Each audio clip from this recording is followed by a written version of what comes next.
પ્રશંસનીય છે. તેમજ આંગણવાડી બહેનોનું પણ કામ ખૂબ જ સારું છે. શાળાના પરિવાર વતી હું અમારા વતી બધાને થેન્ક્સ કહેવા માગું છું. ધન્યવાદ.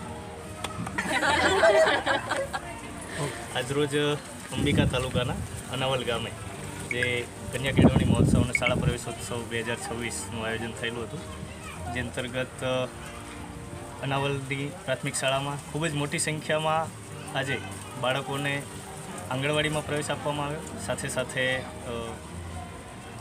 પ્રથમ ધોરણમાં અને જે પણ કાર્યક્રમ છે એનું સુચારું આયોજન થયેલું. મુખ્ય મહેમાન તરીકે ઉપસચિવ શ્રી અર્બન ડેવલપમેન્ટમાંથી સતીશ પટેલ સાહેબ તેમજ તમામ શાળાઓના આચાર્યશ્રીઓ સાથે મોટી સંખ્યામાં ગામ લોકો અને તાલુકા પંચાયતના સદસ્યશ્રીઓ, ગામના સરપંચ, તલાટી, તમામ જે કહેવાય કે વહીવટી વિભાગની તમામ પાંખ છે એ હાજર રહી અને જે નાના નાના ભૂલકાઓ છે એને શાળા અને આંગણવાડીમાં પ્રવેશ આજે આપ્યો હતો. જય હિન્દ, જય ભારત.